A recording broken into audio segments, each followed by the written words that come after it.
Hello बच्चों, आज हम रोटेशनल मोशन की प्रैक्टिस करते हैं और रोटेशनल मोशन के क्वेश्चंस करते हैं। वैसे रोटेशनल मोशन में सवाल थोड़ा सा टाइम ज़्यादा ले लेते हैं, थोड़ा जल्दी जल्दी करते हैं। ठीक है, चलिए सबसे पहला सवाल। हालांकि सवाल ऐसा है जो मैंने थ्योरी के अंदर भी कवर कर लिया था, सुनिएगा। Small solid sphere rolls without slipping on an inclined plane of angle of inclination 30 degree. It's acceleration is बड़ा। अगर मुझे स्फीयर का एक्सेलरेशन पूछा तो ऑब्वियस बात है कि एक तरीके से उसके सेंटर ऑफ मास का एक्सेलरेशन मुझसे पूछा है। ये मेरे पास हॉरिजॉन्टल सरफेस, ये मेरे पास इंक्लाइंड प्लेन। इंक्लाइंड प्लेन जो है वो रफ है, तभी तो बड़ा प्योर रोलिंग कर रहा है उसके ऊपर। ये वाला एंगल आपके पास 30 है। यहाँ से मैंने कोई ना कोई सॉलिड स्फीयर है बड़ा जिसको रिलीज किया है और प्योर रोलिंग करते हुए लगातार नीचे आ रहा है। इसका एक्सेलरेशन a है, बड़ा रेडियस लेट से r है, मास बड़ा लेट से m है। एक्सेलरेशन कितना होगा मैंने थ्योरी के अंदर भी बड़ा आपको बता रखा है कि इस एक्सेलरेशन की जो वैल्यू होगी बड़ा उसको अगर तुम याद रखना चाहो तो याद रख सकते हो कि it is g sin theta into r square upon k square plus r square. Sir ये k क्या है? सेंटर ऑफ मास के अबाउट जो इसका मोमेंट ऑफ इनर्शिया है उसको mk स्क्वायर लिख दो, तो एक तरह से ये रेडियस ऑफ जायरेशन है। सेंटर ऑफ मास के अबाउट सॉलिड स्फीयर का जो मोमेंट ऑफ इनर्शिया है that is 2/5 mr square. It can be written as mk square. बड़ा m से m कैंसिल हो गया, k की वैल्यू हमारे पास आ जाएगी और हमारे पास एक्सेलरेशन की वैल्यू आ जाएगी g sin थीटा बड़ा r स्क्वायर, तो r square cancel, 2/5 plus 1 I think बड़ा 5g sin theta upon 7। This should be the answer. बड़ा 5 ठीक है, g को 10 ले लूँ, बड़ा sin 30 तो हाफ होता है, 7 बड़ा नीचे है। I think acceleration should be 25/7 metre पर second square. The answer is the third one. ये तो बड़ा उन बच्चों के लिए जिन बच्चों को फॉर्मूला याद रहता है। जिन बच्चों को फॉर्मूला याद नहीं रहता वो थोड़ा डिसहार्टन ना हो, आप बड़ा टॉर्क की इक्वेशन वगैरह लिख के भी कर सकते हो। इस m मास के स्फीयर पर कौन से फोर्सेस हैं? इस तरफ आपके पास mg, इस तरफ mg cos थीटा लग रहा होगा, इस तरफ mg sin थीटा लग रहा होगा, यहां पर पीछे की तरफ बड़ा एक स्टैटिक फ्रिक्शन लग रहा होगा और ऐसे बड़ा आपका कोई ना कोई नॉर्मल लग रहा होगा। पहले क्वेश्चन तो आएगी mg sin theta minus friction, mg sin theta minus friction should be equal to mass into acceleration of centre of mass. Acceleration of centre of mass is a। दूसरी इक्वेशन है कि torque is equals to I alpha. Acceleration अगर ऐसे है तो alpha बड़ा u होना चाहिए और उसकी वैल्यू a/r। सेंटर ऑफ मास से अगर देखता हूं तो mg sin थीटा का टॉर्क 0 क्योंकि वहीं से पास हो रहा है, mg cos थीटा का टॉर्क भी 0 क्योंकि वहीं से पास हो रहा है, नॉर्मल का टॉर्क भी 0 क्योंकि वहीं से पास हो रहा है। सिर्फ और सिर्फ फ्रिक्शन का टॉर्क। कितना फ्रिक्शन का टॉर्क आएगा मेरे प्यारे वाले बच्चों? तो मेरे प्यारे बच्चे घर से बैठे बैठे चिल्ला चिल्ला के जोर जोर से बोल रहे हैं सर fs इंटू यहाँ से यहाँ तक की perpendicular distance r, it should be equal to यहाँ के अबाउट मोमेंट ऑफ इनर्शिया। यहाँ के about moment of inertia solid sphere का मेरे बालक जानते हैं 2/5 mr square into alpha. Alpha can be written as a/r। This is my equation number 1, this is my equation number 2। r से r बड़ा cancel, दोनों इक्वेशंस को ऐड करोगे तो a आ जाएगा। इसी तरह के सवाल में कोई फ्रिक्शन पूछे तो उसी a को उठा के रख देना, फ्रिक्शन भी आ जाएगा, तो सब निकाल सकते हैं अपन। ठीक है, आगे चलिए। अगला सवाल बढ़िया सवाल है बेटा। Again, a uniform thin rod of mass m and length l is held horizontal by 2 vertical strings। मतलब सब कुछ अंग्रेजी में लिखा हुआ है, डायग्राम भी हमें खुद बनाना पड़ेगा। अच्छी बात है, अपन लोग तो स्मार्ट है, बना लेंगे। A uniform thin rod of mass m and length l is horizontal by 2 vertical strings attached to the two ends. One of the string is cut. Find the angular acceleration soon after it is cut। बेटा मेरे पास ये कोई rod है, इसको मैंने 2 string से बांध रखा है। ऐसे ये एक स्ट्रिंग है, इससे बांध रखा है, दूसरे स्ट्रिंग बेटा यहां बांध रखी है। दूसरे स्ट्रिंग को अपन ने एक बार काट दिया, छोड़ दिया, काट दिया। जस्ट काटने के बाद क्या होगा मुझसे ये पूछा है। यहां पर भी स्ट्रिंग थी, कट कर दिया उसको। इस m मास की रॉड पर सबसे पहले नीचे की तरफ mg, इतनी बड़ी रॉड है, mg कहां लगता हुआ दिखाएं? Of course centre of mass पर। सेंटर ऑफ मास का मान लेते हैं नीचे की तरफ एक्सेलरेशन आएगा a, बेटा ये डिस्टेंस मेरे पास आएगा l/2। अब ध्यान देना बेटा, ये वाला जो पॉइंट है जिसको आपने रस्सी से बांध रखा है, हम जानते हैं कि हम तो सारे के सारे मैकेनिक्स में मान के चलते हैं कि जो रस्सी है ना तो ये ढीली पड़ेगी ना ही ये टूटेगी, ऐसा मान लेते हैं। तो ऐसे केस में ऑफ कोर्स इसका एक्सेलरेशन विल बी 0। अगर इसका एक्सेलरेशन विल बी 0 तो हम इसको एक बार के लिए इंस्टेंटेनियस एक्सिस ऑफ रोटेशन बोल सकते हैं। हम ऐसा कह सकते हैं कि एक बार के लिए बेटा यहाँ ये वाला जो पॉइंट है ये आपका एक तरीके से फिक्स है और इसके अबाउट प्योर रोटेशन हो रहा है इस इंस्टेंट पर, हमेशा नहीं, इस इंस्टेंट पर। यहां के अबाउट mg का टॉर्क आएगा mg इंटू यहां से यहां तक की परपेंडिकुलर डिस्टेंस, बेटा that comes out to be l/2।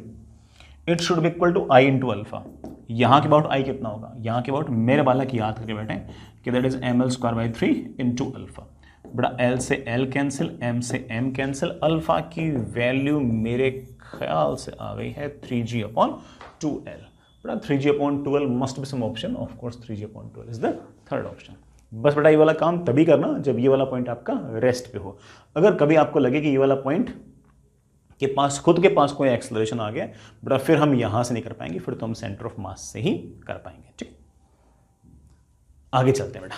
अच्छा सा मोमेंट ऑफ इनर्शिया का सवाल और अच्छे से कॉन्सेप्ट पर सवाल है, ठीक है, सुनिएगा। A uniform semicircular ring of mass m and radius r is placed symmetrically about y-axis in xy plane as shown। अच्छी बात है बेटा। The moment of inertia of circular ring about an axis parallel to z-axis. If this is x-axis, this is y-axis, this is z-axis. Z-axis के parallel and passing through a point whose coordinate is 0, 4r/pi, 0। 4r/pi बेटा यहाँ कहीं होगा, तो मुझे इस axis के about moment of inertia निकालना है, निकाल लेंगे। बट कुछ नोटिस किया तुम लोगों ने, 4r/pi जो है वो 2r/pi का डबल है। सॉरी 2r/pi कौन था? 2r/pi बेटा याद कीजिए कि सेमी सर्कुलर रिंग का सेंटर ऑफ मास था। शायद कोई रिलेशन हो उससे, ऑफ कोर्स बेटा रिलेशन मिल जाएगा आपको, बड़े आराम से मिल जाएगा। देखिएगा ये आपकी एक्स एक्सिस, ये आपकी बेटा वाई एक्सिस और ये आपके पास सेमी सर्कुलर रिंग। मुझे मोमेंट ऑफ इनर्शिया निकालना है इस एक एक्सिस के अबाउट जो यहां से कितना दूर है, 4r/pi। सेंटर ऑफ मास बेटा यहां कहीं होता है हाफ रिंग का, और वो डिस्टेंस बेटा मेरे ख्याल से आता है 2r/pi। मुझे यहां के अबाउट तो नहीं, लेकिन यहां के अबाउट इस m मास की r रिंग का मोमेंट ऑफ इनर्शिया पता है, यहां के अबाउट पता है मेरे को। बच्चे बोलेंगे हाँ सर यहाँ की बात तो आसान है, यहाँ पर तो सारे की सारी जो मास है वो r डिस्टेंस पर ही है। अगर सारा का सारा मास अगर यहाँ से r डिस्टेंस दूर है तो ऑब्वियस बात है कि इस एक्सिस के अबाउट तो मोमेंट ऑफ इनर्शिया होगा मास मल्टीप्लाइड बाय वो सारा का सारा मास यहाँ से कितनी दूरी पे है, r²। लेकिन बच्चे सर मुझसे यहां से मोमेंट ऑफ इनर्शिया नहीं पूछा है, मुझे तो यहां से पूछा है। अब कुछ बेवकूफ बच्चे ना सीधे यहां से यहां पैरेलल एक्सिस थ्योरम लगा देते हैं। अरे नहीं बेटा, कभी भी आप ऐसे किसी दो रैंडम एक्सिस के अबाउट पैरेलल एक्सिस थ्योरम नहीं लगा सकते, सिर्फ और सिर्फ तभी लगा सकते जब दोनों में से एक जना सेंटर ऑफ मास हो। तो कोई बच्चा क्या करेगा कि यहां से यहां लगा देगा, वो बोलेगा देखो सर यहां का moment of inertia mr² should be equal to moment of inertia about centre of mass plus m into यहां से तक के डिस्टेंस का स्क्वायर। लेकिन मुझे सेंटर ऑफ मास के अबाउट तो मोमेंट ऑफ इनर्शिया निकालना था ही नहीं, मुझे तो यहां के अबाउट निकालना है। तो यहां के अबाउट जो मोमेंट ऑफ इनर्शिया आएगा मैं उसे लिख सकता हूं I डैश इक्वल्स टू क्या, I dash equals to moment of inertia about centre of mass plus m into यहां से तक के डिस्टेंस का स्क्वायर। बेटा ये डिस्टेंस भी आपके पास कितनी है, 2r/pi, 2r/pi का होल स्क्वायर। वहां से अरे ये तो वापस से कितना आ गया, mr²। आना ही था वो तो, सेंटर ऑफ मास से d डिस्टेंस दूर यहां और सेंटर ऑफ मास से d डिस्टेंस दूर यहां, हर जगह मोमेंट ऑफ इनर्शिया सेम ही तो होगा। यही नहीं, अगर मैं ऐसे बड़ा एक सर्कल बना लूं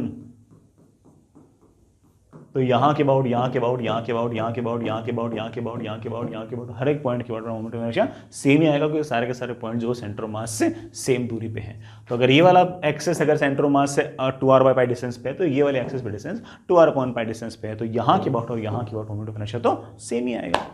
तो डायरेक्ट भी कह सकते थे, मैंने फिर भी इतना टाइम लगा दिया। चलिए खैर आगे चलते हैं। बहुत ही स्टैंडर्ड साइज सवाल है, इस तरह का सवाल मैं आपको सेंटर ऑफ मास में लेकर आ चुका हूं, बनना चाहिए आपसे, ठीक है। मुझे ऐसा लगता भी नहीं कि आपको कोई डाउट आया होगा इस सवाल के अंदर। A thin rod of length 2 metre is free to rotate about an axis passing through one of its end, it's okay. Rod है ये बड़ा कोई ना कोई इसके अबाउट एक्सिस है, इसके अबाउट रोटेट कर रही है परपेंडिकुलर टू रॉड, रॉड के परपेंडिकुलर, ठीक है। The linear mass density of rod varies with the distance from axis as shown in as given in the function. यहां से x डिस्टेंस दूर इस पॉइंट पर लैम्डा की वैल्यू मुझे दे रखी है 10x²। मैं नहीं बोल रहा हूं बेटा, सवाल में लिखा हुआ है। जैसे जैसे जैसे बाहर जा रहे हो वैसे वैसे लगातार लैम्डा बढ़ रहा है, ठीक है। लैम्डा अगर हर जगह सेम होता तो मोमेंट ऑफ इनर्शिया इस एक्सिस के बाद सीधा ही ml²/3 लिख देते। अब नहीं लिख पाएंगे शायद, हाँ, और शायद मोमेंट ऑफ इनर्शिया पूछा है, ठीक है ना। Find moment of inertia of the rod about an axis specified will be. इस एक्सिस के बाद मोमेंट ऑफ इनर्शिया पूछा है, निकाल लेंगे। यहां से x डिस्टेंस दूर जाइए, छोटा सा चिन्ना सा एलिमेंट लीजिए dx विड्थ का। सर इसका मास बता पाओगे? अरे बेटा क्यों नहीं बता पाऊंगा, इसका मास आएगा dm। dm होगा यहां पर मास प्रति यूनिट लेंथ मल्टीप्लाइड बाय ये छोटी सी लेंथ। लेकिन सर मुझे तो मोमेंट ऑफ इनर्शिया लिखना है, इस एक्सिस के अबाउट इस छोटे से मास का छोटा सा मोमेंट ऑफ इनर्शिया आएगा, वो मोमेंट ऑफ इनर्शिया होगा इसका मास dm मल्टीप्लाइड बाय इसकी एक्सिस से दूरी का स्क्वायर। ये मेरे पास आ गया 10x² इंटू dx, ये तो mass multiplied by x², that comes out with 10 times x⁴ into dx। लेकिन सर मुझे तो पूरा मोमेंट ऑफ इनर्शिया चाहिए, सिर्फ इसका थोड़ी चाहिए, इसका इसका इसका सबका मिला के चाहिए, तो जोड़ लो और x की वैल्यू को वेरी कर दो बेटा 0 से लेकर l तक, 0 से लेकर l तक, ठीक है ना। That comes out with 10 times x⁴ का इंटीग्रेशन में क्या होगा x⁵5/5, लिमिट लगाओगे तो l⁵5/5, answer comes out with 2 times l⁵5। बड़ा लेंथ शायद 2 दे रखी है, तो 2 इंटू 2⁵5, ठीक है बेटा। 2⁵5 बड़ा कितना हो गया 32, 32 दूनी 64, 64 शुड बी द आंसर। ये हमारा आंसर। आगे चलते हैं बेटा। नेक्स्ट इज, एक सवाल और करते हैं बेटा। सवाल अच्छा सा है और लास्ट ईयर जे एडवांस के अंदर शायद यही सवाल आया था, ऐसा सही आया था। A rod of mass m is supported by string AB, बड़ा रस्सी जो है ये AB है, and friction due to wall, बड़ा वॉल ने कोई फ्रिक्शन वगैरह लगा रखा होगा, ठीक है। Then friction force on the rod due to wall, बड़ा रॉड पर फ्रिक्शनल फोर्स कितना है दीवार का, वो मुझसे पूछा है, ठीक है बच्चों। कर देंगे, सुनिएगा कैसे कैसे क्या क्या FPD बनती है। अगर मैं इसे रॉड मानूं तो इस रॉड पर कौन से फोर्सेस हैं। सबसे पहले पूरी की पूरी रॉड पर mg, ये जो टेंशन इसके दो कंपोनेंट आएंगे, इधर की तरफ मेरे पास आएगा t का cos थीटा और इधर की तरफ आएगा t का sin थीटा, ठीक है प्यारे बच्चों। यहां पर रॉड ने कोई ना कोई नॉर्मल भी लगाया होगा ऐसे, और साथ ही साथ ऑफकोर्स जब रॉड नीचे गिरने वाली होगी उस टाइम पर ऊपर की तरफ कोई ना कोई स्टैटिक फ्रिक्शन भी लग गया होगा, ठीक। ये सारी की सारी कहानी है। नेट फोर्स 0 होना चाहिए क्योंकि रॉड तो रेस्ट पे है, तो लेफ्ट का फोर्स बराबर राइट का फोर्स, तो इस नॉर्मल की वैल्यू टेंशन के cos थीटा के बराबर आ जाएगी। ऊपर का फोर्स बराबर नीचे का फोर्स, मेरे पास आ जाएगा टेंशन का sin theta plus friction should be equal to mg, ठीक है ना। तीसरी इक्वेशन है टॉर्क की इक्वेशन। हम जानते हैं कि सारा सिस्टम जो है वो इक्विलिब्रियम पे है, तो net force must be 0, net torque must be 0, net torque must be 0। इसके लिए जितना टॉर्क आ रहा होगा आपका एंटी क्लॉकवाइज, उतना ही टॉर्क आपका आना चाहिए क्लॉकवाइज। कर देते हैं बेटा। यहां से अगर मैं देखूं तो फ्रिक्शन का और इस नॉर्मल का टॉर्क तो 0, ये जो t cos गुजर रहा है इसका टॉर्क भी 0, ये भी वहीं से पास हो रहा है। यहां से mg का टॉर्क आएगा कैसे कैसे कैसे कैसे कैसे कैसे एंटी क्लॉकवाइज, और t सेंटर का टॉर्क आएगा क्लॉकवाइज। नेट टॉर्क जीरो होने के लिए mg का जितना टॉर्क एंटी क्लॉकवाइज, टेंशन के सेंटर का टॉर्क उतना ही क्लॉकवाइज, दोनों को बराबर कर दो। mg का टॉर्क आएगा कितना बेटा, mg इंटू यहां से यहां तक की परपेंडिकुलर डिस्टेंस कितनी बेटा, l/2 should be equal to इसका टॉर्क कितना आएगा बेटा, इसका टॉर्क आएगा t साइन थीटा इंटू यहां से तक की परपेंडिकुलर डिस्टेंस l से l cancel, t sine theta की वैल्यू मेरे पास आ गई है mg/2। अगर t साइन थीटा की वैल्यू आ गई है mg/2 तो बेटा हम बड़े आराम से बोल सकते हैं कि फ्रिक्शन की वैल्यू भी आ गई है mg/2। ये वाला mg/2 और ये वाला mg/2 किसको बैलेंस कर रहा है, mg को। तो ये अगर mg/2 तो फ्रिक्शन फोर्स की वैल्यू भी mg/2, तो ऊपर की तरफ लग रहा है mg/2। ठीक है, हो गया बेटा सवाल। सर आपने शुरुआत में माना कैसे कि ऊपर की तरफ है, अगर मैंने नीचे की तरफ मान लिया होता तो -mg/2 आ गया होता, तो उसका अर्थ भी यही है कि बेटा हमें तो ऊपर की तरफ ही मानना है। ठीक है, हाँ नेक्स्ट इज एक बड़ा लैंग्वेज वाइज थोड़ा सा अच्छा सा सवाल सुनिएगा। A body is free to rotate about an axis parallel to Y axis. बड़ा ध्यान रखना, सिर्फ और सिर्फ वाई एक्सिस के पैरेलल ही रोटेशन पॉसिबल है, ये बड़ा सवाल के अंदर लिखा हुआ है। मतलब वाई एक्सिस के अबाउट ही रोटेशन पॉसिबल है और किसी एक्सिस के अबाउट रोटेशन पॉसिबल नहीं है। फोर्स मुझे दे रखा है और जिस पॉइंट पर फोर्स लग रहा है उसकी पोजीशन भी मुझे दे रखी है। द मोमेंट ऑफ इनर्शिया मुझे गिवन है, एंगुलर एक्सेलरेशन मुझसे पूछा है। एंगुलर एक्सेलरेशन अगर मुझसे पूछा तो पहले टॉर्क निकालना। टॉर्क बेटा आएगा r क्रॉस f। एक वेक्टर का दूसरे वेक्टर के साथ अगर क्रॉस प्रोडक्ट करना हो, थोड़ा मेरे ख्याल से आप लोगों को आता होगा कैसे क्रॉस प्रोडक्ट करते हैं, i j k। पहले बेटा r की एंट्रीज i कैप के साथ तो 2, j कैप के साथ -3 और k कैप के साथ 0। फोर्स अगर देखूं तो बेटा i कैप के साथ 3, j कैप के साथ 2 और k कैप के साथ 6। Torque will be i cap into something minus j cap into something plus k cap into something.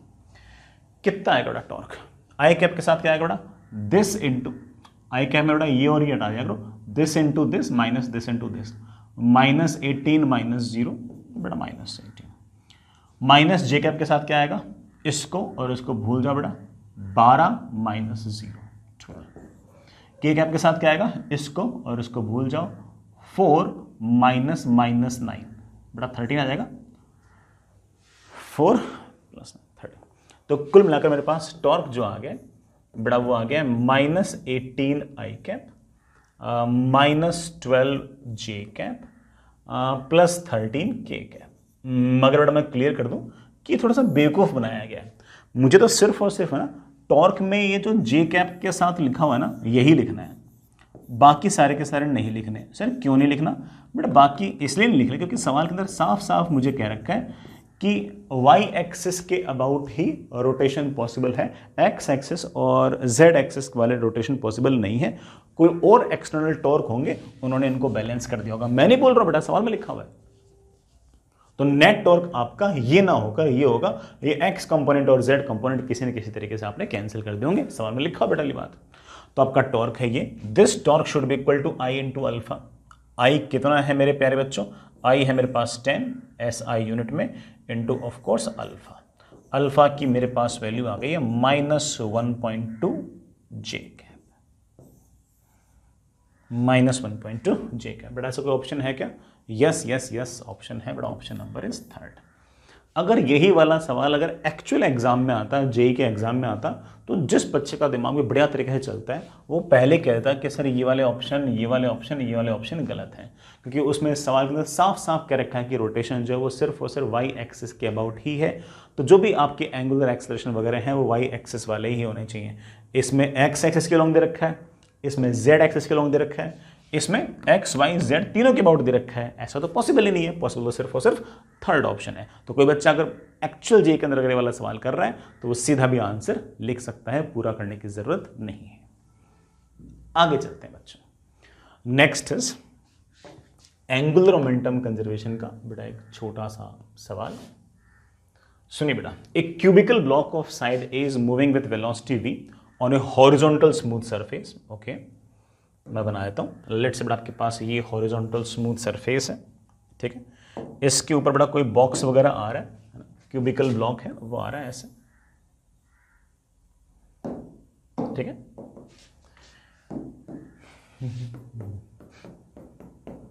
ठीक है, ऑफ साइड ए बड़ा क्यूब है तो सारी साइड्स ए ही होंगी, विथ वेलोसिटी v, बड़ा सिर्फ और सिर्फ ट्रांसलेशनल मोशन है और सामने की तरफ वेलोसिटी v है। मैंने सिर्फ सेंटर मास के पास वेलोसिटी दिखाई, वेलोसिटी सबके पास है। इट हिट्स ए रिज, बड़ा रिज मतलब रास्ते में कोई रुकावट वगैरह आ गई भी यहाँ पे ऐसे नहीं, बड़ा मान लो कोई पत्थर पड़ा है जमीन पे, उससे टकरा गया। It hits a ridge at point P, the angular speed of block just after it hits A, बड़ा जैसे ही ये इस रिज से टकराया उसके जस्ट बाद ओमेगा क्या आएगा,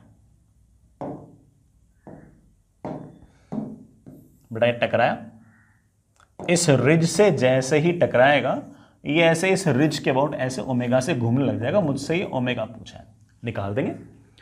जैसे ही इस रिज से टकराएगा बड़ा वैसे ही कोई रिज इंपल्सिव फोर्स सा लगाएगा। आप एक काम कीजिए, इस रिज के अबाउट एंगुलर मोमेंटम कंजर्व कर लीजिए, जस्ट टक्कर से पहले और जस्ट टक्कर के बाद। क्यों सर एंगुलर मोमेंटम क्यों कंजर्व कर लूं? भाई इंपल्सिव फोर्स तो यही लग रहा है, और वो इंपल्सिव फोर्स अगर यहां से पास हो रहा है तो उसका टॉर्क तो जीरो, और उसका टॉर्क जीरो तो एंगुलर मोमेंटम तो कंजर्व कर सकते हैं। सर mg भी तो लग रहा है, बेटा mg एक नॉन इंपल्सिव फोर्स है, जस्ट टक्कर से पहले और जस्ट टक्कर के बाद उसका हल्का सा इंपल्स आएगा, तो वो बहुत ज्यादा एंगुलर मोमेंटम में चेंज नहीं ला पाएगा। एंगुलर मोमेंटम में बड़ा चेंज सिर्फ और सिर्फ ये वाला फोर्स ला सकता था, लेकिन तुम इस बात को समझ गए होंगे कि इस फोर्स को तो टॉर्क ही नहीं आएगा क्योंकि हम यहीं से एंगुलर मोमेंटम कंजर्व करने वाले हैं। तो इस पॉइंट के अबाउट आप सिर्फ और सिर्फ ये बोल दो कि initial angular momentum equals to final. Sir what will be initial angular momentum? बड़ा इनिशियल को रोटेशनल मोशन तो है नहीं, सिर्फ और सिर्फ ट्रांसलेशनल मोशन है।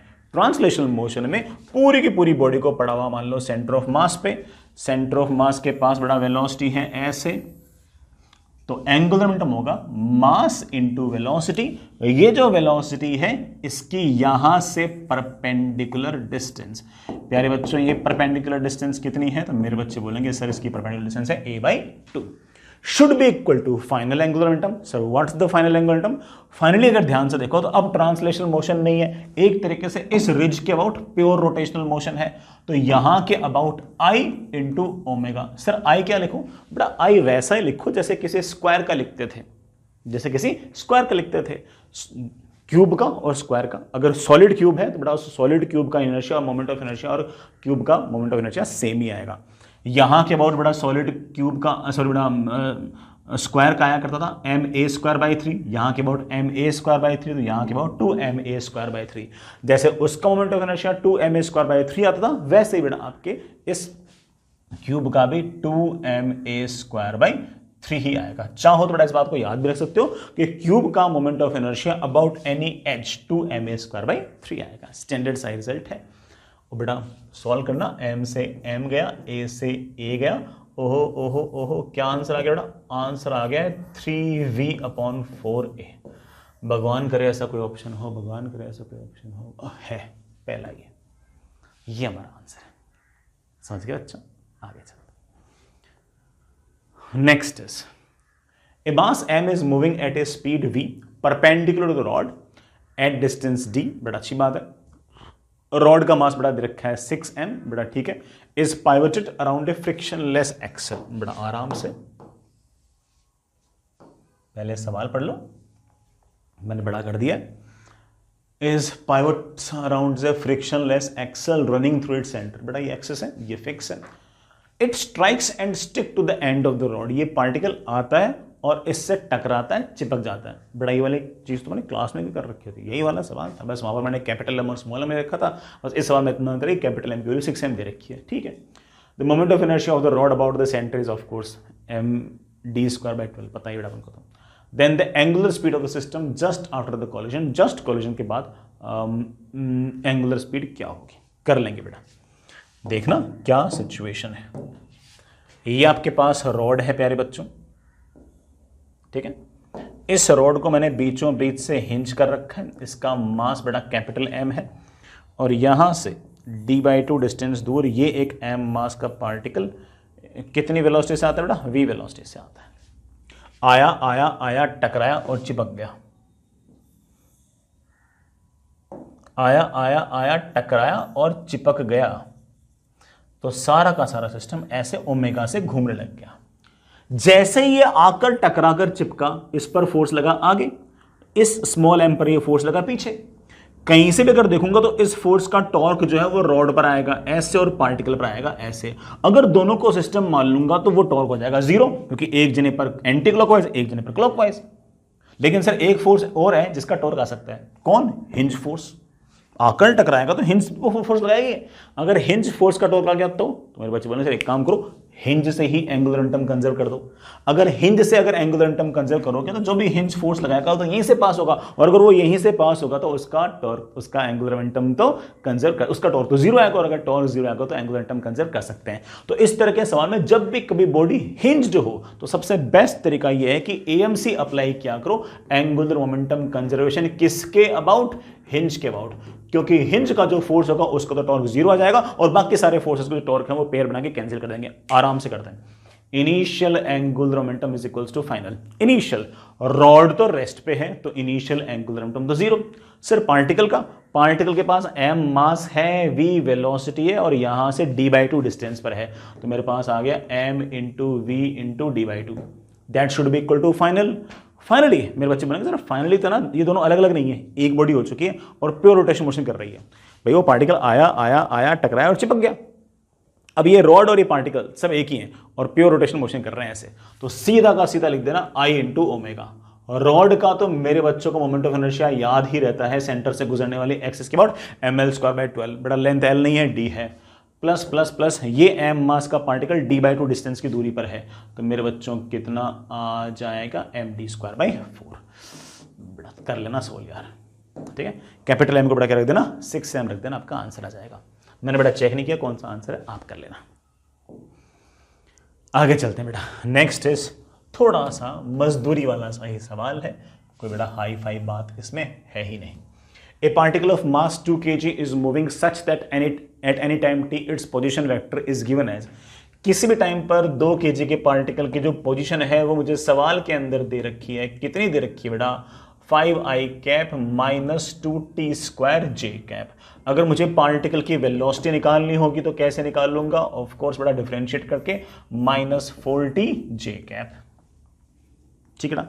अगर मुझे पार्टिकल का एक्सेलरेशन निकालना होगा तो इसको एक बार और डिफरेंशिएट कर देंगे, माइनस 4j कैप। अगर मुझे फोर्स निकालना होगा तो मैं लिख दूंगा मास इनटू एक्सेलरेशन। मास कितना मेरे प्यारे बच्चों, 2 kg, तो माइनस 8j कैप। चलो खैर मुद्दे पे आता हूं। मुझसे पूछा है angular momentum of the particle at t equal to 2 second about origin. Origin के अबाउट मुझसे पूछा है कि एंगुलर मोमेंटम कितना होगा। अरे यार एंगुलर मोमेंटम का फॉर्मूला होता है m into r cross v. Mass तो बड़ा 2 kg, सिर्फ और सिर्फ r क्रॉस वी। 2 सेकंड पर पोजीशन क्या होगी, 2 सेकंड पर पोजीशन होगी 5i कैप, बड़ा 2 रखना, माइनस 8j कैप का क्रॉस प्रोडक्ट विथ 2 सेकंड पर वेलोसिटी क्या होगी बेटा, 2 सेकंड पर बेटा वेलोसिटी होगी minus 8j cap. Are cross भी कर दो, आंसर आ जाएगा, आंसर आ जाएगा। 2 तो ठीक है बेटा, 8 इंटू 5 माइनस 40, आई क्रॉस जे बेटा मेरे ख्याल से होता है के कैप, जे क्रॉस जे तो 0 होता है, मेरे ख्याल से बेटा आंसर आ गया माइनस 80 के cap. There must be some option like oh, this is the option minus 80 के कैप। अगर टॉर्क पूछा होता ना, टॉर्क निकाल लेते हैं। टॉर्क क्या होता है, आर क्रॉस एफ, आर आई चुका है, एफ आई चुका है, तो टॉर्क होता है आर क्रॉस एफ। चलिए बच्चों नेक्स्ट इज ए व्हील, बड़ा बढ़िया सवाल है। अगेन मैं एक्चुअल थ्योरी के अंदर तो बहुत डिटेल में ये सब कुछ पढ़ा चुका हूं, और अपने जो चैंप के रिवीजन वाले लेक्चर्स थे उसके अंदर भी मेरे बातें बता चुका हूं। सुनना बेटा क्या है, a wheel is rotating straight on ground without slipping. अच्छी बात है बेटा, बिना स्लिप किए यूं जा रहा है ऐसे, ठीक है ना। If the centre of mass of the wheel has a speed v, centre of mass के पास अगर स्पीड v है, then instantaneous velocity of point P, बेटा इस पॉइंट पी के पास जो वर्टिकल से एंगल थीटा पर ऐसे कॉर्नर पे है, इसके पास वेलोसिटी ग्राउंड के रेस्पेक्ट में कितनी होगी मुझसे पूछिए, निकाल दूंगा, बड़े आराम से निकाल दूंगा। मैं तो इसको काफी सारे तरीकों से निकाल सकता हूं बेटा, सुनना। जैसे कि मैं आपको थ्योरी के अंदर बता चुका हूं कि ऐसे कोई बॉडी है जिसके सेंटर के पास वेलोसिटी v है और angular velocity omega v by R है बेटा, क्योंकि प्योर रोलिंग कर रही है तो इसको तुम दो पार्ट्स में डिवाइड कर सकते हो। एक ये कि pure translational motion, pure translational motion के अंदर जो सेंटर के पास वेलोसिटी वही हर पॉइंट के पास वेलोसिटी। दूसरी प्योर रोटेशनल, प्योर रोटेशनल के अंदर मेरे बच्चों को ने सिखा रखा है कि सिर्फ और सिर्फ इस सेंटर ऑफ मास को तो फिक्स कर दो और ऐसे omega is equals to V by R से घूमता हूं मान लो। अगर मैं ऐसा मानता हूं तो मैं बड़े आराम से ऐसा कह सकता हूं कि ये जो एंगल थीटा पर पार्टिकल है, सिर्फ ट्रांसलेशनल मोशन कंसिडर करूंगा तो इस पॉइंट के पास वेलोसिटी है सामने की तरफ v, ट्रांसलेशनल मोशन के कारण तो वेलोसिटी है सामने की तरफ v, और रोटेशनल मोशन अगर मैं कंसिडर करूंगा, गौर करना गौर करना गौर करना, अगर ये वाला एंगल थीटा है, रोटेशनल मोशन अगर कंसिडर करोगे तो वेलोसिटी आएगी ऐसे ओमेगा इंटू आर। बेटा ओमेगा इंटू आर तो v ही है, थोड़ा ध्यान देना। ये वाला एंगल थीटा ये 90, तो ये 90 माइनस थीटा, तो ये वाला एंगल आपके पास फिर से आ जाएगा थीटा। तो ट्रांसलेशनल के कारण v, रोटेशनल के कारण भी v, और ये वाला एंगल है थीटा। सर मुझे तो नेट वेलोसिटी चाहिए, तो दोनों को जोड़ ले।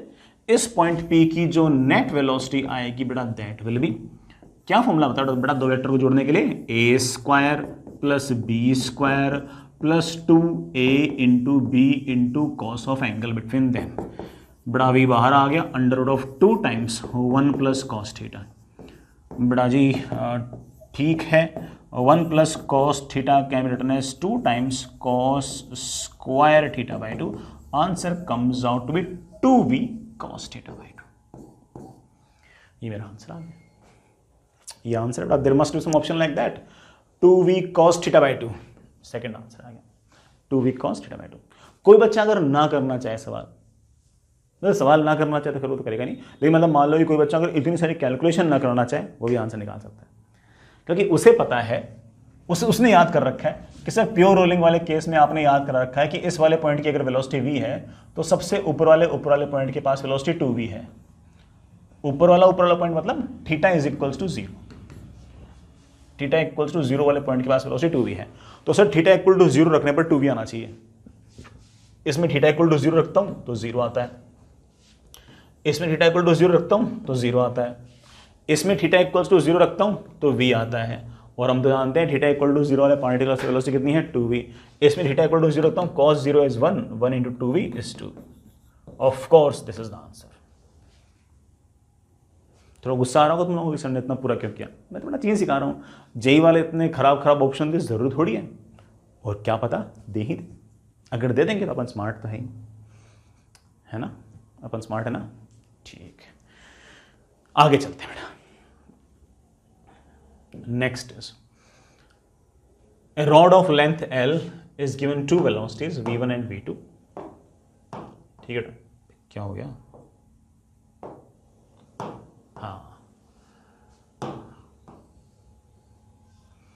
a rod of length L is given two velocities v1 and v2 in opposite direction at the two ends at right angle to the length of the rod।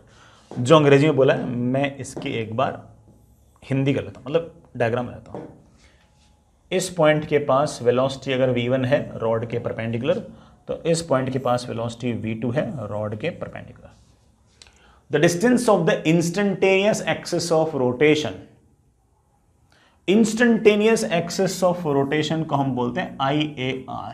ये वो पॉइंट है जो एक बार के लिए रेस्ट पे है, और पूरी की पूरी बॉडी को हम ऐसा मान सकते हैं कि उस पॉइंट के अबाउट एक तरीके से ये प्योर रोटेशनल मोशन टाइप कर रही है। मुझसे पूछा है कि जिस एंड पर v1 वेलोसिटी है वहां से इंस्टेंटेनियस एक्सिस ऑफ रोटेशन कितना दूर है। मैं मान लेता हूं कि इंस्टेंटेनियस एक्सिस ऑफ रोटेशन यहां से x डिस्टेंस दूर है। ये जो इंस्टेंटेनियस एक्सिस ऑफ रोटेशन है बेटा, ये एक इंस्टेंट के लिए रेस्ट पे रहता है, और पूरी की पूरी जो बॉडी है वो इसके अबाउट ओमेगा से रोटेट करती है। अगर ये डिस्टेंस x है तो मेरे प्यारे बच्चे बोलेंगे सर ये डिस्टेंस मेरे पास of course l minus x. ये पॉइंट अगर रेस्ट में है तो v1 को मैं लिख सकता हूँ कि v1 is equals to omega into X. अगर ये वाला पॉइंट अगर रेस्ट पे है तो मैं लिख सकता हूँ v2 is equals to omega into यहाँ से यहाँ तक के डिस्टेंस l माइनस एक्स। मुझे तो x चाहिए, बड़ा डिवाइड कर दो। अगर मैं दोनों को डिवाइड करूँगा तो मेरे पास आएगा v1 upon v2 is equals to क्या है बेटा x upon l minus x. इसको मैं लिख सकता हूँ, क्या लिख सकता हूँ बेटा, v1 into L minus v1 into X is equals to v2 into X. इससे मेरे पास x की वैल्यू आ गई है बड़ा, कितनी वैल्यू आ गई है, v1l upon v1 plus v2। बड़ा मेरे पास x की वैल्यू आ गई है बड़ा, कहाँ पर आ गया, v1l upon v1 plus v2। Third answer आना चाहिए बेटा, बड़ा क्या आंसर आना चाहिए, थर्ड आंसर आना चाहिए। वैसे अगर कोई बच्चा अगर ना, खैर तो बहुत ही आसान सवाल था, इसमें तो क्या ट्रिक लगाओगे, ठीक है आगे चलो क्या बोल बड़ा इसमें, ठीक। नेक्स्ट इज बढ़िया था सवाल बेटा, सुनिएगा। हमारे पास इस तरह की सिचुएशन है, a small block of mass m is rigidly attached at point P। बड़ा स्मॉल m है, ये बड़ा अंदर से फिक्स है, ठीक है। Ring of mass 3m and radius r, ring का मास 3m है, रेडियस बड़ा उसका r है। The system is release from rest at theta equals to 90 degree. मैंने बड़ा सिस्टम को रिलीज तब किया है जब थीटा की वैल्यू 90 डिग्री है। बड़ा ऑपोजिट डायग्राम बना लेंगे, जब थीटा 90 डिग्री होगा तो ऑफकोर्स ये वाला पार्टिकल यहाँ पे होगा। The angular acceleration of ring just after release, just छोड़ते ही बड़ा मुझसे पूछा है कि एंगुलर एक्सेलरेशन कितना होगा, ठीक है। इस सवाल में बेटा जो मेन हिंट ना वो विदाउट स्लिपिंग है, विदाउट स्लाइडिंग है, कर लेंगे बेटा। सिचुएशन सुनिएगा, ये बेटा मेरे पास एक रफ सरफेस है अच्छी खासी, क्योंकि बेटा प्योर रोलिंग या फिर नो स्लाइडिंग तो बोल ही रखा है सवाल के अंदर। ये मेरे पास एक रिंग है और थीटा इक्वल टू 90 डिग्री पर क्या होगा कि इसके अंदर m जो मास का पार्टिकल है बेटा वो यहाँ कहीं आ जाएगा। रिंग का मास प्यारे बच्चों 3m आपके पास है। जस्ट छोड़ते मुझसे पूछा है कि अल्फा क्या होगा। सबसे पहले बेटा नीचे की तरफ 3mg, नीचे की तरफ mg, जमीन ने बेटा कोई ना कोई नॉर्मल लगाया होगा, मैंने ऐसे लगा दिया n, ठीक है। ये रहा बेटा आपका सबसे नीचे वाला पॉइंट। हो सकता है कि बेटा कोई फ्रिक्शन वगैरह भी हो, ऐसे fs, उसके कारण सामने की तरफ हो सकता है कि बेटा कोई ना कोई एक्सेलरेशन हो, ऐसे हो सकता है कोई ना कोई अल्फा हो जिसकी वैल्यू आपके पास a/r, ठीक है। हो तो सकते हैं सब, हमसे बेटा ये अल्फा पूछा गया है, बड़े आराम से निकाल देंगे, कोई दिक्कत नहीं है।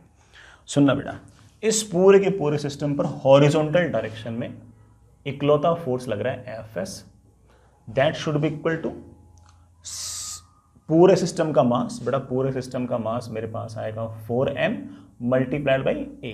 a इज बेटा of course acceleration of centre of mass, a is acceleration of centre of mass, ठीक है। दूसरी इक्वेशन मेरे पास टॉर्क की आएगी, यहां से अगर देखूं तो 3mg का टॉर्क 0, नॉर्मल का टॉर्क 0, सिर्फ और सिर्फ mg का और फ्रिक्शन का टॉर्क आएगा। mg का आएगा mg इंटू यहां से तक की परपेंडिकुलर डिस्टेंस, फ्रिक्शन का जस्ट अपोजिट आएगा, minus static friction into r should be equal to i into alpha. यहां के अबाउट i होगा कितना बेटा, यहां के अबाउट i होगा इसका तो बेटा, अच्छा सारा का सारा मास बेटा यहां से r डिस्टेंस पे है, तो सीधा लिख सकते हो that is 4m into R square. Ring का तो बेटा 3m इंटू आर स्क्वायर, और ये m मास भी r डिस्टेंस पे इंटू अल्फा, अल्फा को लिख दो a/r। एक r से बेटा ये आ गया, इस r से बेटा ये आ गया, दोनों इक्वेशंस को ऐड किया तो मेरे पास आ गया mg is equals to 8ma। Acceleration की बेटा मेरे पास वैल्यू आ गई है g अपॉन 8r, सॉरी बेटा g/8। सो मुझे तो अल्फा चाहिए था, but alpha is of course a/r, that is g upon 8r। There must be some option like this, but ऐसा कोई ना कोई ऑप्शन तो होना चाहिए, g अपॉन 8r, बड़ा ये आपका आंसर है। हालांकि मुझे ये वाला तरीका इतना ज़्यादा पसंद नहीं है, मुझे ज़्यादा तरीका ये पसंद है कि पूरी की पूरी जो बॉडी है ना, ये इस पॉइंट के अबाउट जब भी नीचे वाले सरफेस आपके फिक्स्ड हो और उसके बाद प्योर रोलिंग हो या फिर बेटा रोलिंग विदाउट स्लाइडिंग, इस तरह के शब्द यूज़ कर रखे हो, तो आप इसको एक तरीके से इंस्टेंटेनियस एक्सिस ऑफ रोटेशन मान सकती हो। और आप ये कह सकते हो कि सारी के सारी बॉडी जो है वो इसके अबाउट प्योर रोटेशनल मोशन कर रही है, इसके अबाउट प्योर रोटेशनल मोशन कर रही है। तो यहाँ के अबाउट सीधा भी अल्फा लिख सकते हो आप। सर सच्ची में? हाँ बेटा बिल्कुल। यहाँ से अगर देखोगे तो mg का टॉर्क 0, नॉर्मल का टॉर्क 0, फ्रिक्शन का टॉर्क भी 0, क्योंकि ये सारे के सारे फोर्सेस तो यहीं से पास हो रहे हैं। mg लग रहा है ऐसे, जिसकी यहाँ से परपेंडिकुलर डिस्टेंस है r, तो यहाँ के अबाउट mg का टॉर्क आएगा m into G into R. It should be equal to यहाँ के about i into alpha. Sir यहाँ के अबाउट i क्या होगा? पहले रिंग का लिखते हैं। रिंग का मोमेंट ऑफ इनर्शिया यहाँ के अबाउट होगा 3/2 mr², तो यहाँ के अबाउट होगा 3 mr², तो यहाँ के अबाउट आएगा 6 mr²। सर नहीं समझ में आया? चलो एक काम करते हैं, रिंग का मास मान लेते हैं कैपिटल M, ठीक है। तो सेंटर के अबाउट होता है mr², यहाँ के अबाउट होता है mr² प्लस mr², कितना? 2 mr²।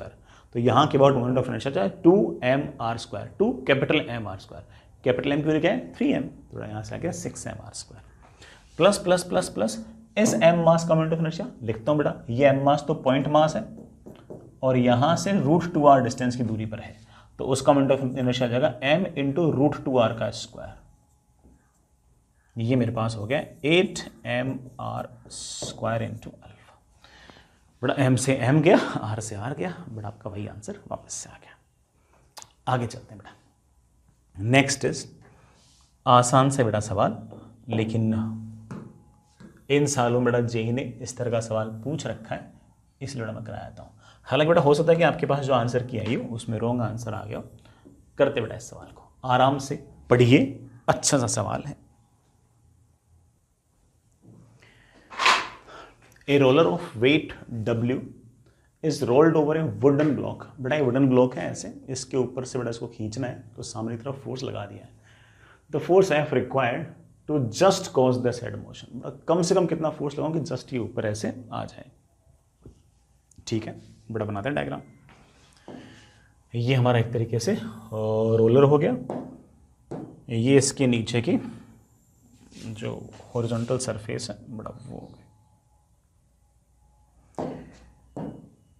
सबसे पहले बड़ा नीचे की तरफ mg लग जाएगा, mg मतलब वेट। और कौन से फोर्स है? अच्छा बड़ा ये एंगल 30 डिग्री पे है, ठीक है।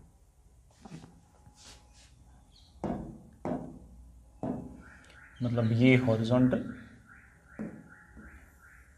ये एंगल आपका 30। यहां बड़ा कोई ना कोई ऐसे वुड है, इसके ऊपर अपन को इसको चढ़ाना है, ठीक है। अपने आप तो चढ़ नहीं रहा, मैंने क्या किया कि इसको मैंने सामने की तरफ फोर्स लगा दिया F। कितना फोर्स रिक्वायर्ड है वो मुझसे पूछा है।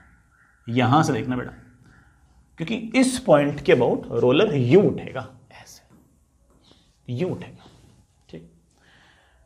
तो यहां से अगर देखता हूं तो इसका जो फोर्स है उसका टॉर्क तो 0।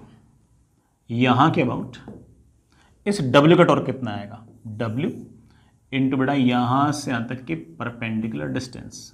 अगर ये r है तो बेटा ये डिस्टेंस आपके पास आ गई r cos 30।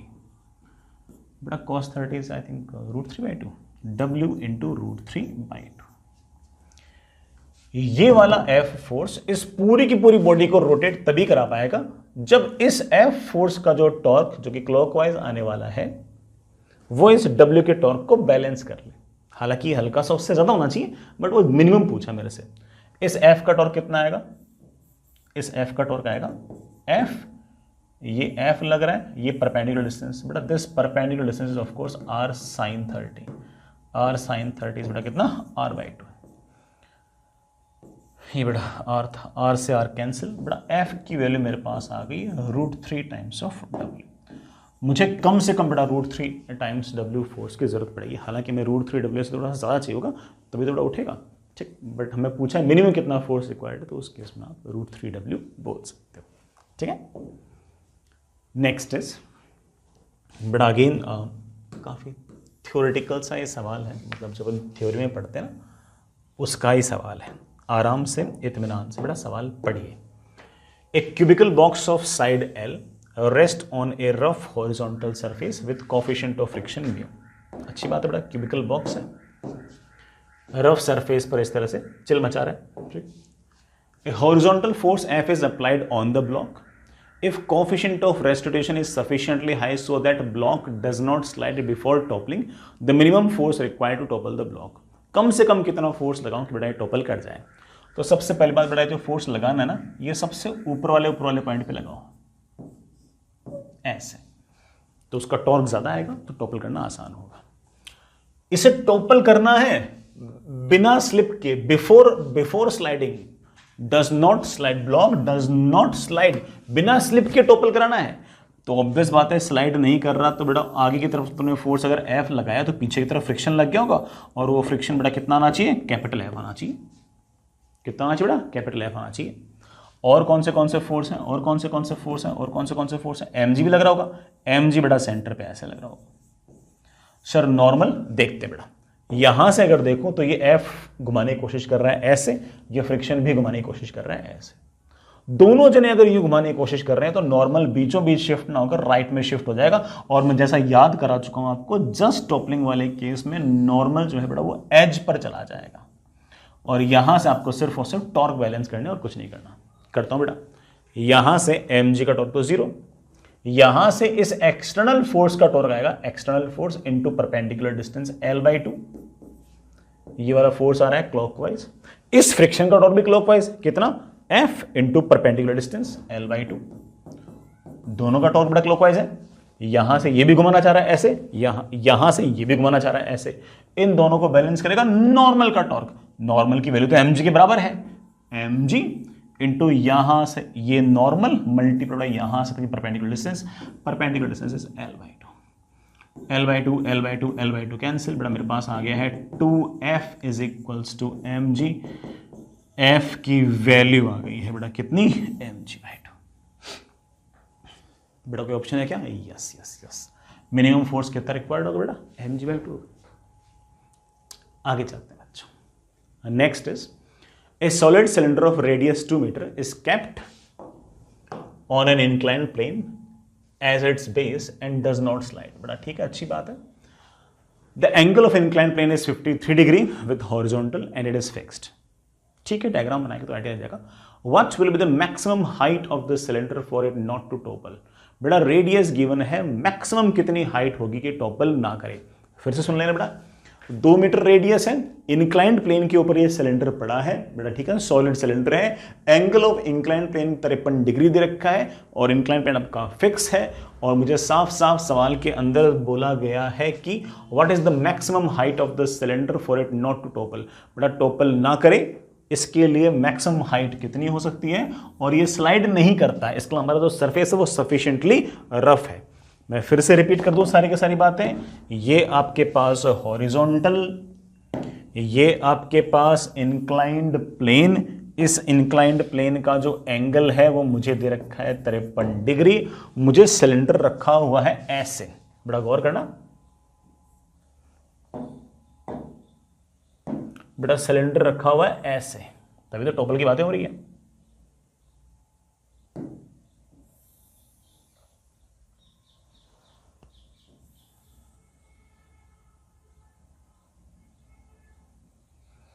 ये बड़ा आपका सिलेंडर रखा हुआ है ऐसे, हाइट दे रखी है उसकी h जो मुझे निकालनी है, रेडियस मेरे प्यारे बच्चों कितनी है?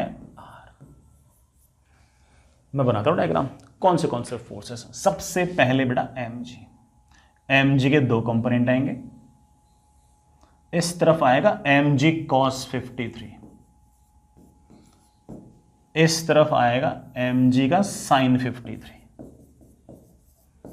इस mg के sin 53 कारण ये स्लिप करना चाहेगा नीचे, लेकिन हमें साफ साफ सवाल के अंदर बोल रखा है कि it does not slide, it means that कि इसको जरूर कोई ना कोई बैलेंस कर रहा होगा। कौन बैलेंस कर रहा होगा भाई? किसकी इतनी हिम्मत है? आप बोलोगे सर फ्रिक्शन, और मुझे पता है कि फ्रिक्शन की वैल्यू भी आ गई है 4mg/5। सर नॉर्मल दिखाया, दिखा दूंगा, चिंता मत करो। पहले यहां से देखो, यहां से अगर देखो तो mg का टॉर्क तो 0, फ्रिक्शन का टॉर्क आ रहा है ऐसे, फ्रिक्शन का टॉर्क आ रहा है ऐसे, तो उसको बैलेंस करने के लिए नॉर्मल का टॉर्क आना चाहिए ऐसे, और नॉर्मल का टॉर्क ऐसे आने के लिए नॉर्मल थोड़ा सा शिफ्ट हो जाएगा इधर की तरह, इधर की तरह। और जस्ट टॉपलिंग वाले केस में मेरे बालक जानते हैं कि नॉर्मल चलते चलते चलते चलते चलते कहां पहुंच जाएगा, एज पे। यही तो एक बात याद कराइए। और इस नॉर्मल की वैल्यू मेरे बालक, कौन कौन, मेरे बालक जानते हैं कि 3mg/5। अब यहां से बड़े आराम से टॉर्क को बैलेंस कर दो, ये लिमिटिंग वाला केस है। यहां से mg का टॉर्क 0, फ्रिक्शन का टॉर्क जितना आएगा आपका एंटी क्लॉकवाइज, नॉर्मल का उतना ही टॉर्क क्लॉकवाइज। फ्रिक्शन का टॉर्क आएगा 4mg/5 मल्टीप्लाइड बाई यहां से यहां तक की परपेंडिकुलर डिस्टेंस, बेटा यहां से तक की परपेंडिकुलर डिस्टेंस आएगी h/2। फ्रिक्शन है ऐसे, यहां से टॉर्क लिखा है, शुड बी इक्वल टू उस नॉर्मल का टॉर्क, नॉर्मल का टॉर्क आएगा 3mg/5 मल्टीप्लाइड बाई ये फोर्स है, यहां से टॉर्क लिख रहे हो बेटा परपेंडिकुलर डिस्टेंस, ये परपेंडिकुलर डिस्टेंस मेरे पास कितनी है, r। mg गायब, 5 से 5 भी गायब। बेटा मेरे ख्याल से h की वैल्यू आ गई है 3 टाइम्स r अपॉन 2।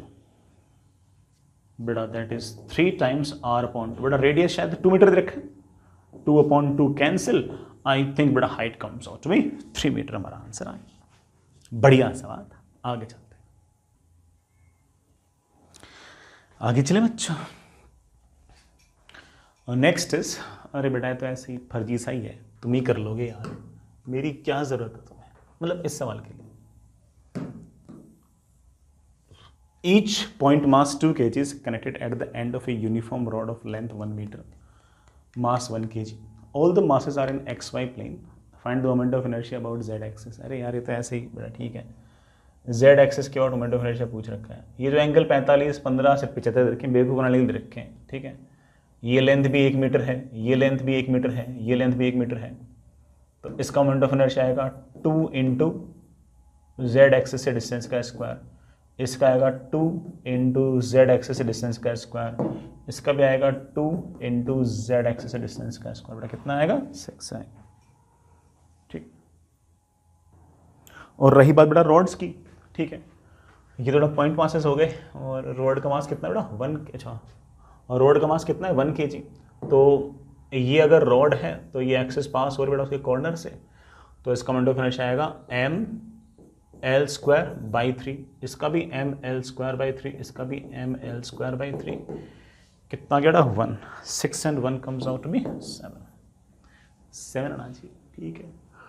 और रोड्स का मोमेंट ऑफ इनर्शिया 1, और बेटा पार्टिकल्स का कितना 6, 7 टोटल। एक आसान सा सवाल, और सवाल अच्छा है बेटा, आराम से बढ़िया से सोचो समझो, और पॉइंट ऑफ एप्लीकेशन का जो फंडा है वो भी इससे रिवाइज हो जाएगा। 3 forces are acting on a ring in XY plane, F ऐसे और ये √2F ऐसे, taking P as a point of application of resultant force. मतलब इन सारे के सारे फोर्सेस को अगर मैं रिजल्टेंट फोर्स से रिप्लेस करता हूँ तो मुझे उसको P पॉइंट पर मानना पड़ेगा, ठीक है। इस P पॉइंट को बोलते हैं point of application of force. तो बताओ कि एंगल थीटा की वैल्यू क्या होगी, कर लेंगे यार, कर लेंगे यार। पहली बात तो जो फोर्सेस लग रहे हैं इनको एक बार से चेक करो कि है क्या। ये हमारी रिंग, इस रिंग के टॉप मोस्ट पॉइंट पर सामने की तरफ F, यहां पर ऊपर की तरफ F, इस √2F के 2 कंपोनेंट आएंगे, F इधर F इधर, तो F इधर F इधर। नेट फोर्स कितना होगा बेटा, नेट फोर्स आपको नोटिस हो गया ना, ये वाला F और ये वाला F तो कैंसिल, नेट फोर्स हो गया इधर की तरफ 2F। तो इसका मतलब इस P पॉइंट पर मैं नेट फोर्स लगता मानूंगा सामने की तरफ 2F। लेकिन ये 2F एग्जैक्टली उतना ही टॉर्क प्रोड्यूस करना चाहिए जितने सारे फोर्सेस मिलकर कर रहे हैं। सारे के सारे फोर्सेस मिलकर कितना टॉर्क प्रोड्यूस कर रहे हैं। सेंटर से देख बेटा, सेंटर से इस F का टॉर्क तो 0 क्योंकि वहीं से पास हो रहा है। यहां से इस F का टॉर्क आएगा F इंटू R, इसका आएगा एफ इंटू आर, इसका आएगा एफ इंटू आर ऐसे। तो नेट टॉर्क आ गया F into R clockwise plus F into R clockwise plus F into R anticlockwise. Obvious बात है, ये दोनों कैंसिल हो गए, नेट टॉर्क आ गया एफ इंटू आर क्लॉकवाइज। तो मैं तो सिर्फ ये कहना चाहता हूं कि मैं क्या करूंगा कि इन सारे के सारे फोर्सेस को मैं रिजल्टेंट फोर्स से रिप्लेस कर लूंगा और उस रिजल्टेंट फोर्स को मैं यहां कहीं लगता हुआ मान लूंगा। रिजल्टेंट फोर्स कितना था 2F, ये डिस्टेंस कितनी है R, ये वाला एंगल कितना है थीटा। इस फोर्स वाला लाइन को पीछे की तरफ मैंने खींच दिया, ये वाला एंगल थीटा तो ये वाला एंगल भी थीटा। अगर ये R है सो बेटा अगर ये R है तो ऑफ कोर्स ये डिस्टेंस मेरे पास आएगा R sin थीटा। यहां से इस 2F का टॉर्क कितना आएगा, इस 2F का टॉर्क आएगा 2F मल्टीप्लाइड बाई इस 2F का जो line of action of force है उसके यहां से परपेंडिकुलर डिस्टेंस कितनी बड़ा perpendicular distance R sin theta. ये टॉर्क किसके बराबर होना चाहिए, ये टॉर्क बड़ा उन सारे के सारे जो रिजल्टेंट टॉर्क था ना उसके बराबर होना चाहिए। रिजल्टेंट टॉर्क था आपका FR, बेटा साइन थीटा की वैल्यू आ गई हाफ, थीटा की वैल्यू मेरे पास आ गई π/6। सवाल के अंदर बेटा थीटा की वैल्यू मुझे शायद π/x दे रखी है, तो मेरे पास आ गई π/x, सॉरी π/x। तो x की वैल्यू कितनी आ गई है 6। वो सवाल को इंटीजर में कन्वर्ट करने के लिए इस तरह के लैंग्वेज चूज कर लेते हैं एक बार, ठीक है ना। कभी इस तरह से point of application of force का सवाल आएगा तो निपटा लोगे ना, ठीक है। आगे चलते हैं बेटा, अगेन आसान सा ही सवाल सुनिए बेटा। A light string passes over a fixed pulley of moment of inertia 1 kg metre square. बेटा मोमेंट ऑफ इनर्शिया दे रखा है इसका, about an axis its through centre and perpendicular to the plane and mass 2m kg। ठीक है ना, ये मास बेटा किसका दे रखा है, पुली का दे रखा है। A block of mass 1 kg is attached to the other end of the string. The velocity of the block at the instant is 2 kg. So बेटा 2 मीटर पर second downwards. Found the angular momentum in kg metre square पर second of the system about center of the pulley. कर लेंगे बेटा।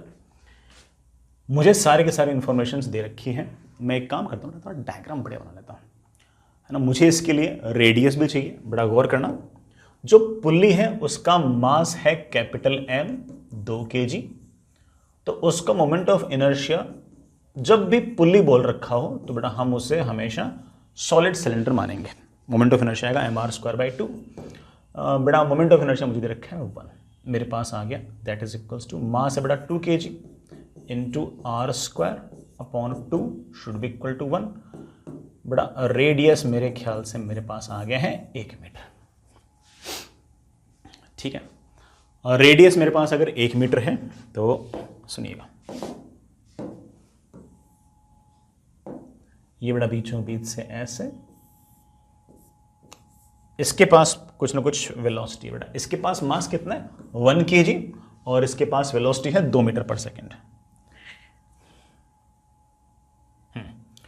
इसके पास बड़ा velocity है 1 metre पर सेकेंड, सॉरी बेटा इसके पास वेलोसिटी है 2 मीटर पर सेकेंड और मास इसके पास है 1 kg। इसके पास बड़ा वेलोसिटी 2 मीटर पर सेकेंड तो इसके पास वेलोसिटी 2 मीटर पर सेकेंड।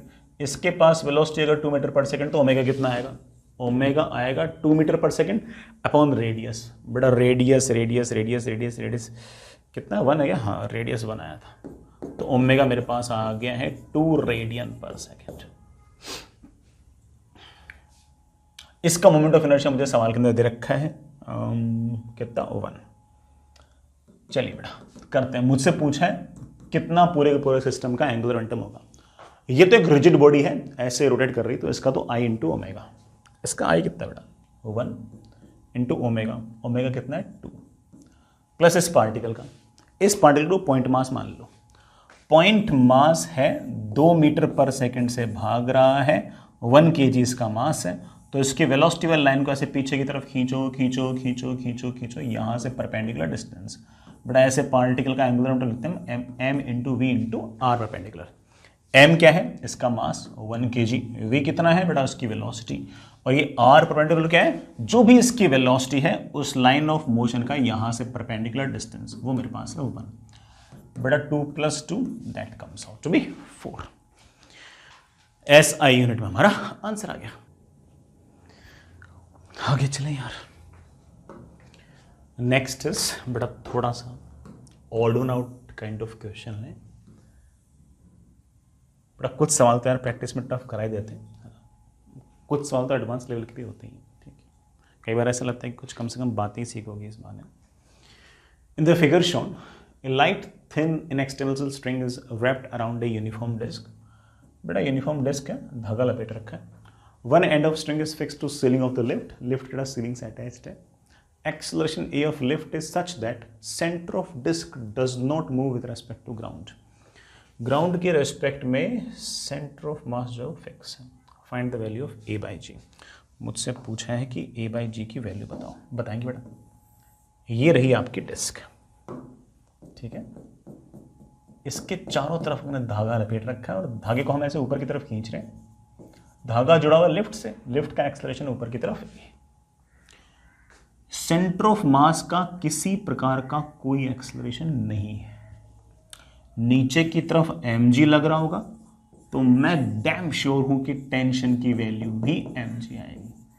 सर इतने श्योर कैसे हो गए? भाई सेंटर ऑफ मास का एक्सेलरेशन 0 है तो ग्राउंड से देखने पर नेट फोर्स तो 0 ना चाहिए, ऊपर का force should be equal to नीचे का फोर्स।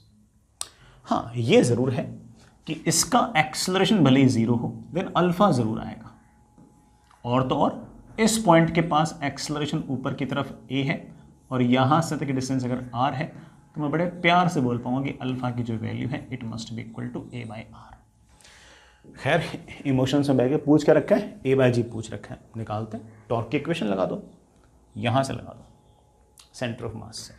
सेंटर ऑफ मास तो सबसे मतलब चिल होता है। यहां के बाद mg का टॉर्क 0, टेंशन का टॉर्क आएगा ऐसे T × R, मगर टेंशन तो mg है तो लिख दो mg × R should be equal to I × alpha. Disc है तो इस एक्सिस के about moment of inertia is of course mr² 2 into alpha. Alpha is of course A/R। R बेटा सवाल में दिया नहीं है, जरूरत भी नहीं है। मुझसे पूछ रखा है कि G/A कितना होगा।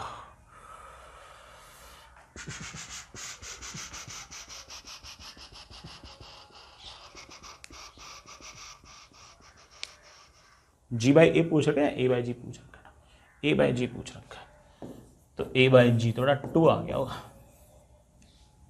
ठीक 2 आ गया। आगे चलें। नेक्स्ट इज थोड़ा सा बड़ा टफ सवाल, और पहले बोल देता हूँ कि सवाल बड़ा मेन लेवल का नहीं है, सिर्फ और सिर्फ एडवांस लेवल का ही है, बट फिर भी कुछ ना कुछ बातें सीखोगे यार ना। ऐसा तो है नहीं कि टाइम वेस्ट हो जाएगा, है ना। कुछ करोगे तो सीखोगे। A uniform solid sphere of mass 1 kg and radius r, अच्छी बात है। Rest on a rough horizontal surface, थोड़ा बड़ा कर दो इसको, आपको थोड़ा देखने में दिक्कत आ रही हो। बेटा मास 1 kg है, रेडियस r है। After applying impulse of magnitude this much, बेटा मैंने एक इम्पल्स लगाया ऐसे 1/√3 का, एक झटका लगाया ऐसे 1/√3 का, और ये इम्पल्स जो है वो सेंटर से गुजर रहा है। ये r है, ये r है, ये भी r दे रखा है सवाल में, तो ऑब्वियस बात है ये r, ये r, ये r, तो ये एंगल हो गया 60 डिग्री, ठीक है। ये इम्पल्स लगाने के बाद इट स्टार्ट्स प्योर रोलिंग। ये जो आपका स्फीयर है ये प्योर रोलिंग करना स्टार्ट करता है। ठोकर पड़ेगी तो v भी आ गया और ओमेगा भी आ गया, and I am very sure कि ना omega is equals to v/r, just because कि उसके अंदर प्योर रोलिंग लिखा हुआ है, प्योर रोलिंग लिखा है। मुझसे पूछा है बताओ कि कोफिशिएंट ऑफ फ्रिक्शन कितना होगा। सोच लेंगे बेटा, सोच लेंगे, करना पूरा ही पड़ेगा। मेरे पास ये रहा सॉलिड स्फीयर, बेटा सॉलिड स्फीयर है ना, हाँ यूनिफॉर्म सॉलिड स्फीयर।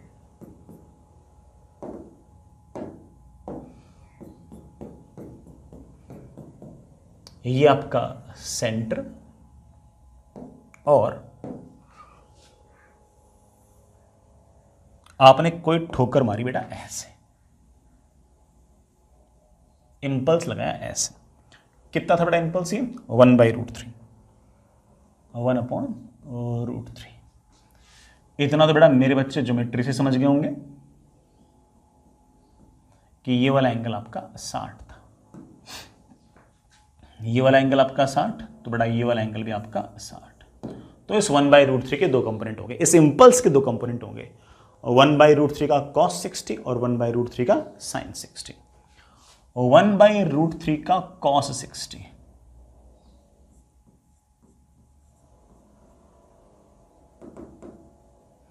1/√3 का cos 60 इधर की तरफ आएगा, 1/√3 का sin 60, सीधा लिख दो बेटा sin 60, हाफ आएगा भाई, 1/√3 इंटू √3/2 हाफ आएगा। ठीक है बच्चों, इस इंपल्स को बैलेंस करने के लिए मैं बहुत श्योर हूं कि ग्राउंड का एक इंपल्स आएगा ऐसे, क्योंकि वर्टिकल डायरेक्शन में तो बड़ा बॉल कहीं से मूव करने से रही, तो इस इंपल्स को बैलेंस करने के लिए ग्राउंड का एक इंपल्स आएगा एंड दैट इज 1/2√3। ठीक है, ये ग्राउंड का इंपल्स। ठीक है बेटा, इसको बैलेंस करने के लिए ये आ गया। साथ ही हमारा फ्रिक्शन भी हो सकता है। फ्रिक्शन का इंपल्स मैं ऐसे मान लेता हूं कि पीछे की तरफ लग रहा है जे, उसका इंपल्स लिख लिया मैंने पीछे की तरफ जे। यहां तक ठीक है बेटा।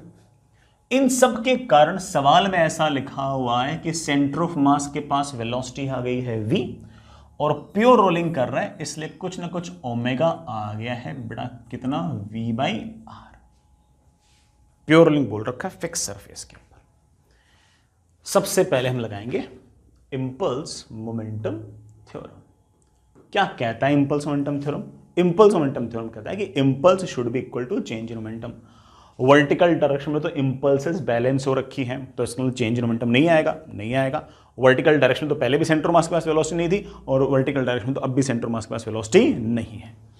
हॉरिजॉन्टल डायरेक्शन में इंपल्स लग रहा है सामने की तरफ हाफ और पीछे की तरफ फ्रिक्शन का जे, तो सामने की तरफ इंपल्स आ गया है 0.5 minus J should be equal to change in momentum. Change in momentum is of course mass into velocity of centre of mass minus initial momentum. Initial momentum तो आपका 0 था।